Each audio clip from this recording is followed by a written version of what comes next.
놀라움이 반가움으로 바뀌는 동안 두 사람은 한동안 움직이지 못한 채 서로를 바라보았다. 도스는 기억 속 모습보다 실물이 훨씬 생생하다는 생각에 잠겼다. 늦은 오후에 햇살을 받은 금발머리는 금빛으로 빛났고 멀리서도 푸른 눈동자가 강렬하게 느껴졌다. 하지만 계속 쳐다보니 예전의 앳된 부드러움은 사라지고 광대뼈의 윤곽이 뚜렷해진 얼굴과 눈가에 옅게 잡힌 주름이 보였다. 세월이 흘며 그녀는 더욱 성숙하고 놀라운 미인이 되어 있었다. 아만다 역시 상대의 모습을 살폈다. 바랜 청바지에 모래색 셔츠를 입은 그는 여전히 각진 골반과 넓은 어깨를 가지고 있었다.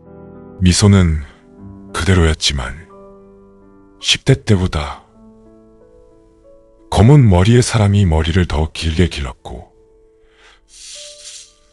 관자놀이에는 흰머리가 섞여 있었다.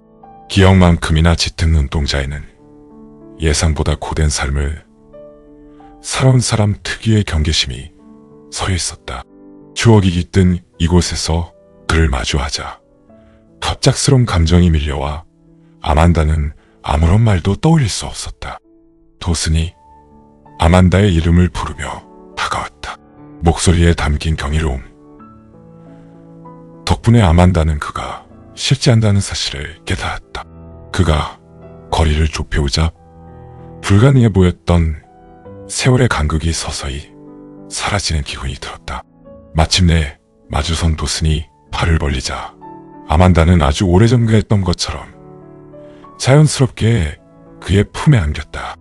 두 사람은 예전 연인들처럼 서로를 밀착해 끌어안았고 아만다는 다시 18살이 된 것 같은 기분으로 그에게 기대어 이름을 속삭였다. 지는 햇살 속에서 두 사람은 한참 동안 서로를 꽉 껴안았고 도슨은 그녀가 가늘게 떨고 있다는 느낌을 받았다. 품에서 떨어졌을 때 아만다는 그가 말로 다하지 못한 감정을 깼다. 가까이서 본 그는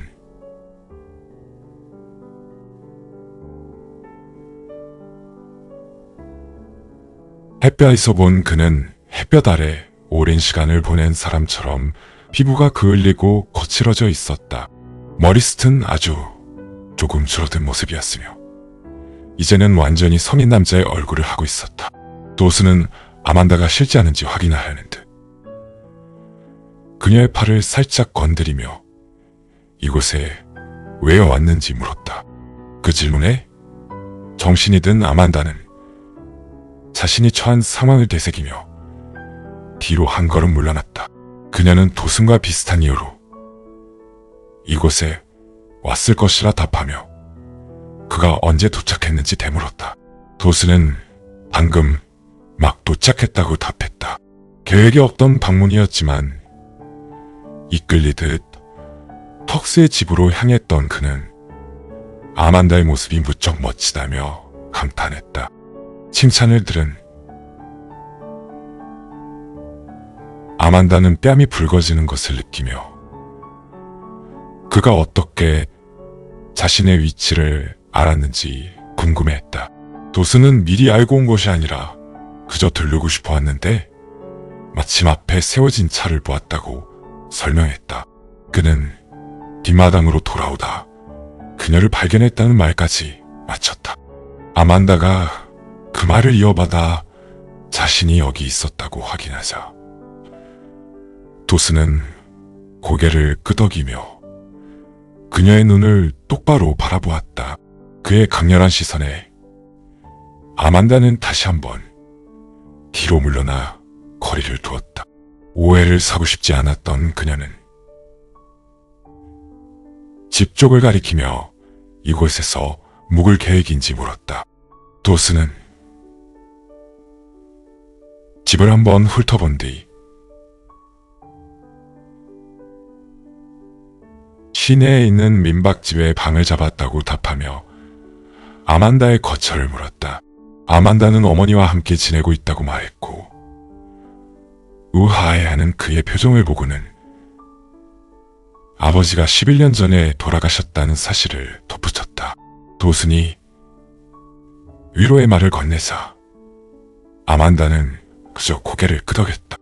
예전부터 그녀가 대화를 마무리할 때 주로 보이던 모습이었다. 아만다가 차고 쪽으로 시선을 던지자 도슨이 그 방향으로 한 걸음 다가섰다. 그는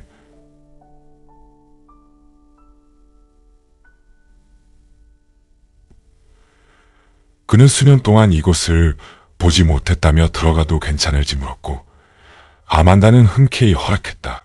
그가 곁을 지나쳐가자 아만다는 자신도 모르게 굳어있던 어깨의 힘을 뺐다. 도슨은 물건이 가득 찬 작은 사무실 안을 살피더니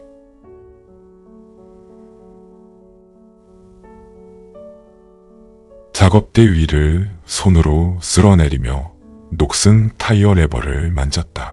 그는 천천히 걸음을 옮기며 나무 반벽과 석가래가 드러난 천장, 그리고 폐유를 버리던 구석의 강철 드럼통을 눈에 담았다.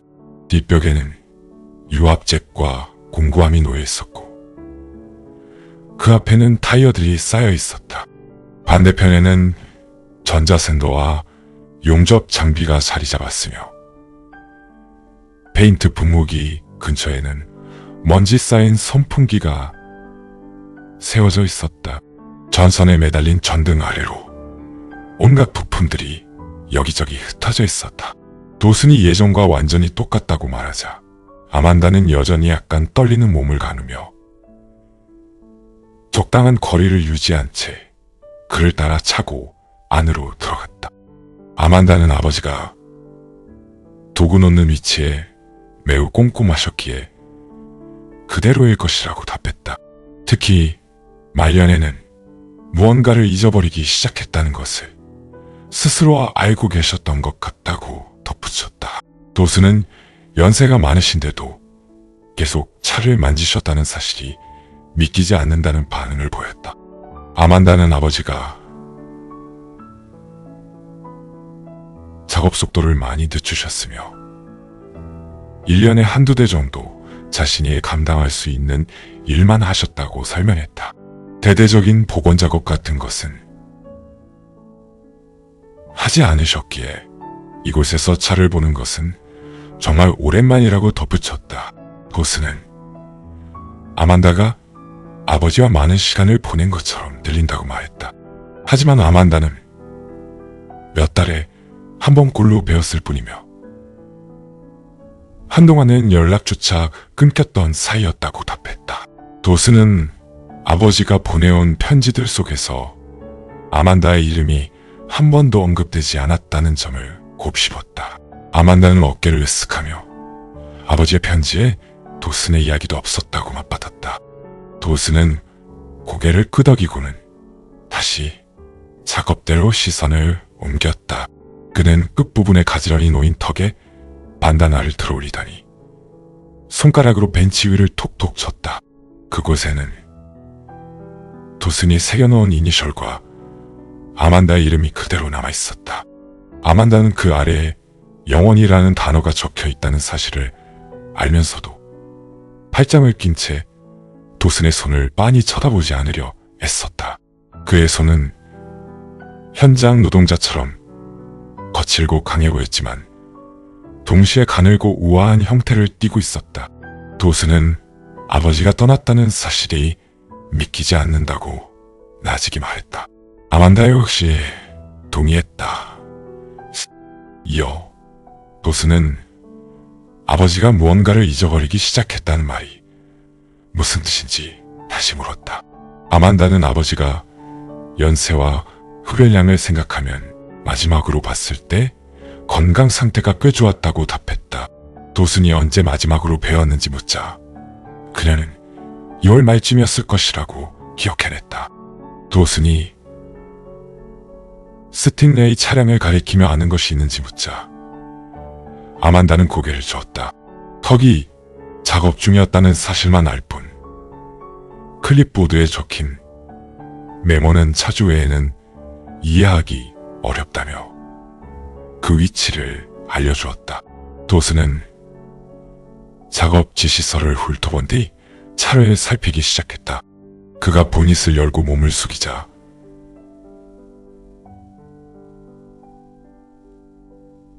셔츠가 어깨 근육에 밀착되었고 아만다는 그 모습이 들킬까봐 시선을 돌렸다. 이어 도스는 작업대 위에 놓인 작은 상자들의 뚜껑을 열어 부품들을 확인하며 미간을 찌푸렸다.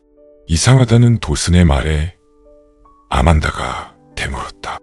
도슨은 이 작업이 복원 과정이 아니며 기화기와 클러치 같은 사소한 엔진 작업 위주였다고 설명했다. 아마 부품이 도착하기를 기다리고 있었을 것이며 오래된 차들은 시간이 오래 걸리기도 한다고 덧붙였다. 그 말의 의미를 묻는 아만다에게 도스는 차주가 이 차를 직접 운전해서 나갈 가능성은 전혀 없다고 답했다. 아만다는 변호사를 통해 차주와 연락하겠다고 말하며 눈앞을 가린 머리카락을 쓸어넘겼다. 어차피 그와 만나기로 되어 있었다는 말에 도슨이 변호사냐며 되물었다. 아만다는 고개를 끄덕이며 턱의 소식을 전하며 꼭 오라고 했던 사람이 바로 그 변호사라고 답했다. 도슨이 보닛을 닫으며 그 변호사의 이름이 모건 테너가 아니냐고 물었다. 깜짝 놀란 아만다가 그를 아느냐고 묻자 도슨은 자신도 내일 그를 만나기로 했다고 말했다. 약속 시간을 확인해보니 두 사람 모두 오전 11시였다. 턱이 처음부터 이 재회를 계획했다는 사실을 깨닫는 데는 시간이 조금 걸렸다. 여기서 만나지 않았더라도 내일은 결국 마주쳤을 상황이었다. 아만다는 턱을 때려주고 싶으면서도 동시에 입을 맞추고 싶은 그런 표정이 얼굴에 드러났는지 도스는 아만다가 턱의 계획을 전혀 몰랐던 것 같다고 말했고 아만다는 그렇다고 답했다. 나무들 사이에서 찌르레기 떼가 날아올라 하늘에 추상적인 의미를 그리며 방향을 다시 고개를 돌리자 도슨이 작업대 쪽으로 몸을 기댄 채 얼굴 절반이 그늘진 모습으로 서 있었다. 주변을 둘러싼 오래된 흔적들 속에서 아만다는 그의 젊은 시절 모습이 겹쳐 보였지만 이제는 서로 남남이나 다름없는 다른 사람이 되었다고 스스로를 다독였다. 침묵을 깬 도슨이 오랜만이라고 말을 건넸고 아만다도 그렇다고 답했다. 그는 묻고 싶은 것이 1000가지는 된다고 했고 아만다는 고작 1000가지뿐이냐며 눈썹을 치켜 올렸다. 도슨이 웃음을 터뜨렸지만 그 소리에는 슬픔이 섞여 있는 듯했다. 아만다 역시 궁금한 게 많지만 그 전에 결혼했다는 사실을 알아야 한다고 덧붙였다. 도슨은 이미 결혼 반지를 보아서 알고 있다며 엄지손가락을 결혼한 지 얼마나 되었느냐는 물음에 아만다는 다음 달이면 20년이 된다고 말했다. 아이가 있느냐는 질문에 아만다는 비를 떠올리며 잠시 망설이다 3명이라고 답했다. 도슨은 그 머뭇거림을 알아채며 남편은 어떤 사람인지 자신이 그를 좋아하게 될지 물었다. 아만다는 프랭크의 이름을 떠올리며 턱과 나누었던 고통스러운 대화들을 되짚었다. 도슨이 어디까지 알고 있을지 걱정됐지만 그에게 거짓말을 했다가는 금방 들통날 것 같다는 기분이 들어 그저 오래 함께했다는 말만 남겼다. 도슨은 아만다가 선택한 단어들을 가늠해보더니 작업대에서 몸을 일으켰다. 그는 운동선수처럼 유연한 움직임으로 아만다를 지나쳐 집 쪽으로 향하며 마실 것이 필요하니 턱이 열쇠를 줬을 것이라고 말했다. 당황한 아만다가 턱에게 들은 이야기인지 묻자 도스는 뒤로 걸음을 옮기며 아니라고 답했다. 그는 자신에게는 열쇠가 오지 않았으니 누군가는 가지고 있어야 한다며 이유를 설명했다. 아만다는 그가 어떻게 알았는지 고민하며 잠시 멈춰 서 있다가 이내 길을 따라 그를 따라갔다. 도슨이 단숨에 현관 계단을 올라 문 앞에 멈춰 서자 아만다는 가방에서 열쇠를 꺼내 그와 몸이 살짝 맞닿은 채 자물쇠에 넣었다. 문은 삐걱거리는 소리를 내며 열렸다. 앞에만에는 업차에 들어다서털 조 안은 다행히 서늘했다.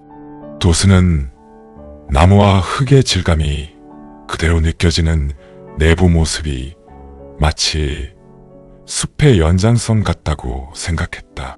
세월의 흔적으로 갈라진 판자, 벽과 소나무 바닥이 보였고 갈색 커튼 아래로는 창틀에서 물이 샌 자국이 그대로 드러났다. 체크무늬 소파에 쿠션과 팔걸이는 달아해져 있었으며 벽난로의 벽돌들은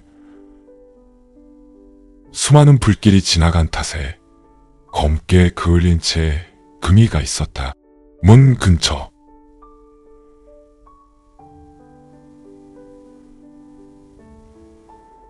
박은 탁자 위에는 사진첩 뭉치와 낡은 레코드 플레이어 그리고 덜컹거리는 철제 선풍기가 놓여 있었다. 찌든 담배 냄새가 공기 중에 맴돌자 도스는 창문을 열고 선풍기를 켰다. 선풍기는 바닥면이 흔들리며 요란한 소리를 냈다. 그 사이 아만다는 벽난로 선반 위에 놓인 사진 한 장을 멍하니 바라보고 있었다. 그것은 덕과 클라라의 25주년 기념사진이었다. 도슨이 다가가 그녀의 곁에 멈춰서며 저 사진을 처음 봤을 때가 기억난다고 말했다.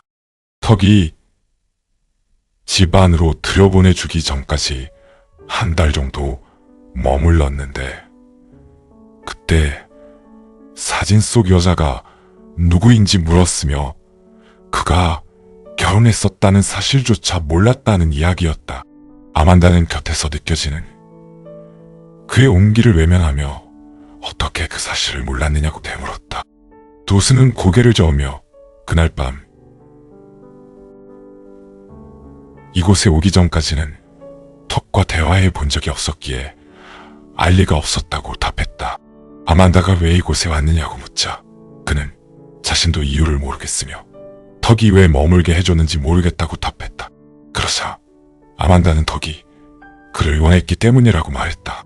도슨이 직접 들은 말이냐고 묻는 말에 아만다는 명확한 말로 듣지는 않았지만 클라라가 떠난 지 얼마 되지 않아 나타난 그가 턱에게 꼭 필요한 존재였을 것이라고 답했다. 도슨은 그날 밤 턱이 술을 마셨기 때문에 자신을 받아준 것이라 생각했다며 씁쓸하게 말했다. 아만다가 턱이 술을 마시는 사람이었는지 되묻자 도슨은 나무 액자에 담긴 사진을 만지며 과거의 기억을 떠올렸다. 그는 아만다가 턱을 알기 전의 일이라며 당시 턱이 진 빔을 즐겨 마셨고 반쯤 비어있는 병을 든 채 차고로 비틀거리며 나오곤 했다고 설명했다. 턱은 반다나로 얼굴을 닦아내며 도슨에게 다른 머물 곳을 찾아보라고 매일 밤 말했지만 도슨은 다음 날이면 그 말이 잊히기를 바라며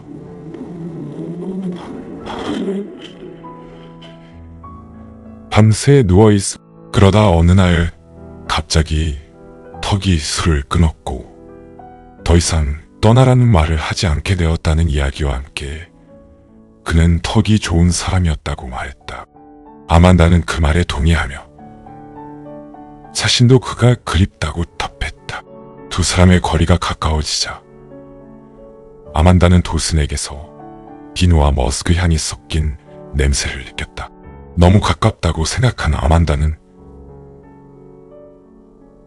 소파 위에 놓인 낡은 베개를 만지며 슬그머니 뒤로 물러났다. 창밖의 나무 너머로 해가 저물며 방 안이 점점 어두워졌고 도슨은 헛기침을 하며 냉장고에 있을 달콤한 차를 마시자고 제안했다. 하지만 아만다는 턱이 그런 차를 마시지 않는다며 아마 펩시가 있을 것이라고 답했다. 도슨은 확인해 보겠다며 주방으로 향했다. 운동선수처럼 매끄럽게 움직이는 그의 모습에 아만다는 고개를 살짝 저으며 잡념을 털어냈다. 그러면서 지금 이런 일을 하는 게 맞는지 의문을 던졌지만 도슨은 이것이 턱이 원했던 일이라고 확신했다.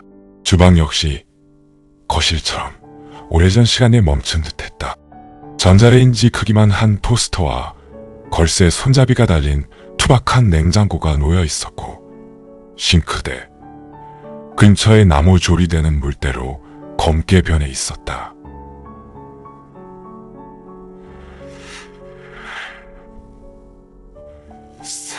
수납장의 흰 페인트는 손잡이 주변부터 벗겨져 있었으며 클라라가 달았을 꽃무늬 커튼은 턱이 피운 담배 연기 때문에 칙칙한 황색으로 변해 있었다. 두 사람이 앉을 만한 작은 원형 탁자 아래에는 흔들림을 막으려 종이 냅킨 뭉치가 끼워져 있었다. 도슨이 냉장고 문을 열어 차가 든 병을 꺼내 조리대에 올려놓을 때 아만다가 주방으로 들어왔다. 아만다가 턱의 집에 달콤한 차가 있을 줄 어떻게 알았느냐고 묻자 도슨은 아만다가 열쇠를 가지고 있을 줄 알았던 것과 같다고 답하며 찬장에서 젤리 병 2개를 꺼냈다. 무슨 뜻인지 묻는 아만다에게 도슨은 턱이 자신들이 결국 이곳에 올 것을 알고 좋아하던 차를 미리 준비해 둔 것이라고 설명하며 병에 차를 채웠다. 변호사건과 마찬가지로 턱이 미리 준비해 둔 것이라는 생각에 잠기려던 찰나 도슨이 건네는 차 덕분에 아만다는 다시 현실로 돌아왔다. 차를 받는 과정에서 두 사람의 손가락이 살짝 맞닿았다. 도슨은 자신의 잔을 들어올리며 턱을 위해 건배하자고 말했다. 아만다는 도슨과 잔을 부딪혔다. 좁은 공간에서 그와 가까이 서 있는 상황과 과거의 기억, 그리고 그가 자신을 안아주었을 때의 감각이 한꺼번에 밀려와 감당하기 벅찼다. 남편과 아이들이 있다는 사실을 떠올리며 조심해야 한다고 스스로 경고했지만 오히려 마음은 더 혼란스러워졌다. 침묵을 깨고 도슨이 결혼한 지 20년이 되었느냐고 물었다. 아만다는 멍한 상태라 잠시 뒤에야 그 질문이 자신의 결혼 생활에 관한 것임을 깨달았다. 그녀는 기간이 거의 다 되었다고 답하며 도슨에게 결혼 경험이 있는지 되물었다. 도슨은 자신에게 그런 운명은 없었던 것 같다고 답했다. 아만다는 잔 너머로 그를 살피며 여전히 자유로운 생활을 즐기느냐고 물었다. 도슨은 요즘은 주로 혼자 지낸다고 말했다. 아만다는 그 말의 의미를 가늠하며 조리대에 몸을 기댄 채 그가 지금 어디에 사는지 물었다.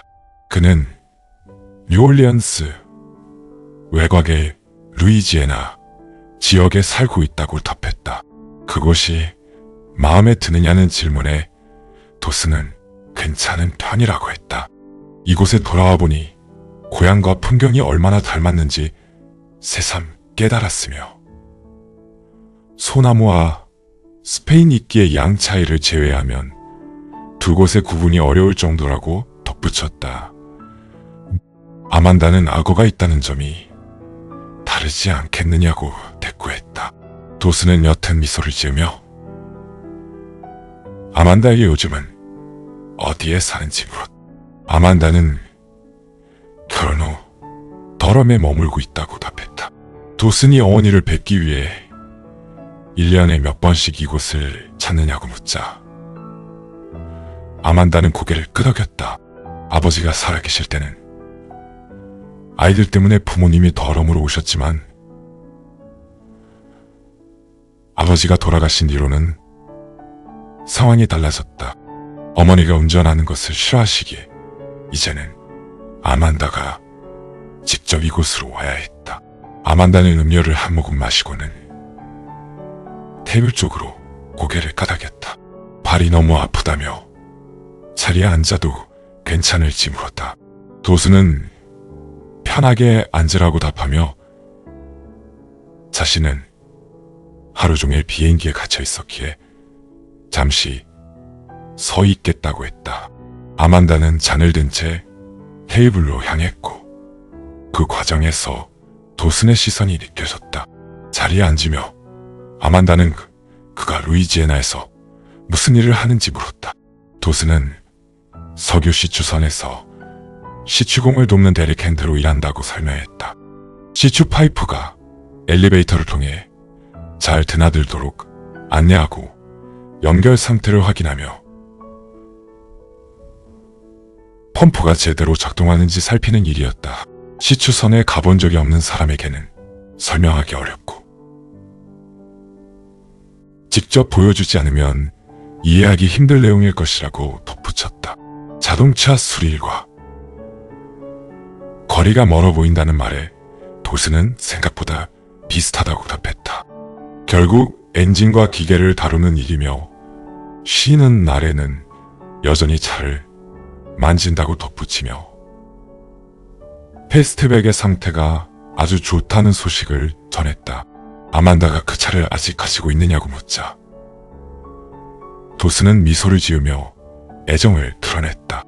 아만다는 그 정도가 아니라 사랑하는 수준이라며 예전에 그를 차 옆에서 떼어놓으려 해도 쉽지 않았던 기억을 떠올렸다. 지갑에 차 사진을 넣고 다닐 것 같다는 농담 섞인 말에 도슨이 정말 그렇다고 됐다가 이내 장난이었다며 웃어 보였다. 아만다가 예전처럼 활기차게 웃으며 시추선에서 일한 기간을 묻자 도슨은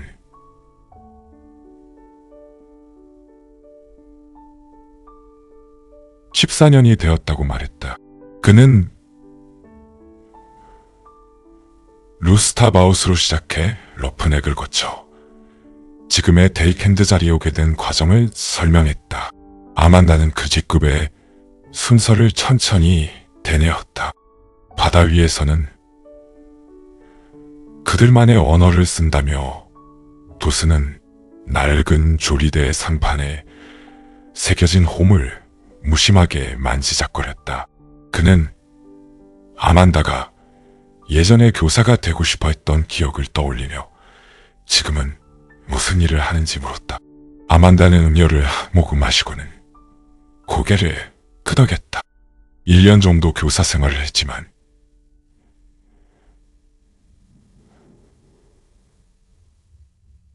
첫째 아들인 제러드가 태어나면서 아이 곁에 머물고 싶었다고 답했다. 이후 린이 태어났고 아버지가 돌아가시는 등 힘든 일이 많았던 몇 년의 시간이 있었다. 아만다는 잠시 말을 멈췄다. 비에 대해 이야기하기에는 지금 이곳이 적절하지 않다는 생각에 내용을 생략한 채 목소리를 가다듬었다. 그러고는 몇 년 뒤 아넷이 태어났기에 다시 일을 시작할 이유가 없었다고 덧붙였다. 대신 지난 10년 동안 듀크 대학병원에서 봉사활동을 하고 모금 오찬을 준비하며 보람을 느꼈다고 말했다. 도슨이 아이들의 나이를 묻자 아만다는 손가락을 하나씩 꼽으며 대답했다. 8월이면 19살이 되어 대학 1학년을 마친 제러드와 이제 고등학교 마지막 학년을 시작하는 17살 린이 있었다. 막 초등학교 3학년을 마친 9살 아넷은 천진난만하고 다정한 아이였다. 반면 제러드와 린은 모든 것을 다 안다고 생각하는 아이라. 정작 엄마인 자신은 아무것도 모르는 사람 취급을 한다며 웃었다. 그 모습이 예전의 자신들과 비슷하다는 도슨의 말에 아만다는 아련한 표정으로 그럴지도 모르겠다고 답했다. 도슨이 창밖을 말없이 바라보자 아만다의 시선도 자연스레 그곳으로 향했다. 철색으로 변한 시냇물 위로 어두워지는 하늘이 천천히 흐르는 물결에 비쳤다. 강가 근처의 오래된 덕갈나무는 예전 모습 그대로였지만 선착장은 썩어 없어져 기둥만 덩그러니 남은 상태였다. 도슨이 낮은 목소리로 그곳에 추억이 많다고 말하자 아만다는 마치 먼 곳에 자물쇠가 열리는 듯한 기분을 느꼈다. 아만다는 팔을 감싸 안으며 잠시 침묵했고 주방에는 냉장고 돌아가는 소리만 울려 퍼졌다. 천장의 전등이 벽면에 노란 빛을 뿌리며 두 사람의 옆모습을 추상적인 그림자로 만들어냈다. 아만다가 언제까지 머물 계획인지 묻자 도슨은 월요일 이른 아침 비행기를 탄다고 답하며 그녀의 일정은 어떤지 되물었다. 아만다는 일요일에 돌아가겠다고 프랭크에게 말했지만 어머니는 이번 장례식에 오는 것이 좋지 않았다며 주말 내내 덜엄에 머물길 바랐다고 털어놓았다. 도슨이 이유를 묻자 아만다는 어머니가 턱을 좋아하지 않았기 때문이라고 답했다. 그러자 도슨은 어머니가 자신을 싫어했다는 뜻이라고 정정했다. 아만다는 어머니가 도슨을 알 기회조차 없었다고 말했다. 어머니는 늘 아만다가 어떻게 살아야 하는지에 대해 정해놓은 생각만 강요했고 정작 아만다가 원하는 것은 중요하게 여기지 않았다. 성인이 된 지금도 여전히 간섭하는 어머니의 모습은 예전과 조금도 달라지지 않았다. 아만다는 잼병에 맺힌 습기를 문지르며 몇 년 전 턱을 방문했다는 사실을 어머니에게 말했다가 마치 범죄라도 저지른 것처럼 몰아세웠던 일을 떠올렸다. 어머니는 왜 그를 찾아갔는지, 무슨 대화를 나눴는지 꼬치꼬치 캐물으며 아이 취급을 했고 그 이후로 아만다는 어머니에게 거짓말을 하기 시작했다. 쇼핑을 가거나 해변에 사는 대학 시절 룸메이트 마사와 점심을 먹는다고 둘러댔지만 사실 마사와는 연락만 할 뿐 실제로 만난 지는 수년이 지났다. 도슨은 찻잔 속에 찬물을 휘젓다 멈추고 아만다의 말을 곱씹었다. 그는 이곳으로 오는 길에 모든 것을 통제하려 했던 자신의 아버지를 생각했다. 어머니가 아버지와 같은 사람이라는 뜻은 아니지만 아마 아만다가 실수하는 것을 막으려는 방식일지도 모른다고 덧붙였다. 아만다는 턱을 방문한 것이 실수라는 말이냐고 되물었다. 도슨은 턱에게는 실수가 아니었겠지만 아만다 본인에게는 이곳에서 무엇을 찾으려 했는지에 따라 답이 달라질 것이라고 답했다.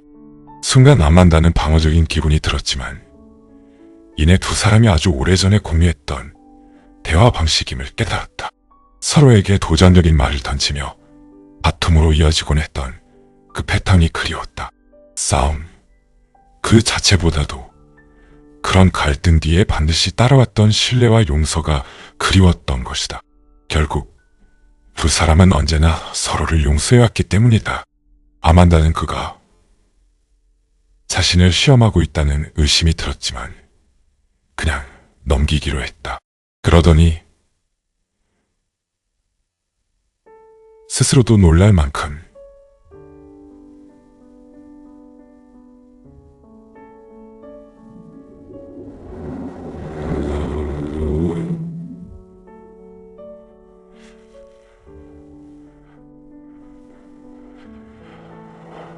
오늘 저녁 메뉴를 물었다.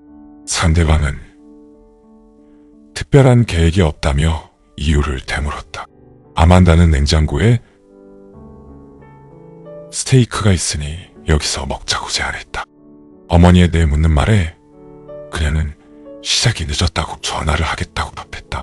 그것이 좋은 생각인지 묻는 질문에 아만다는 지금 어떤 것도 확신할 수 없다고 말했다. 검은 머리의 사람은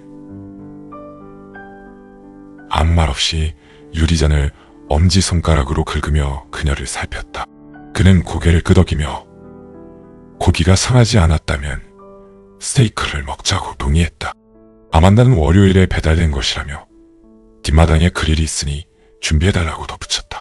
그는 곧바로 문 밖으로 나갔다. 아만다가 가방에서 휴대전화를 꺼내는 동안에도 그가 머물렀던 자리에 여운이 남았다.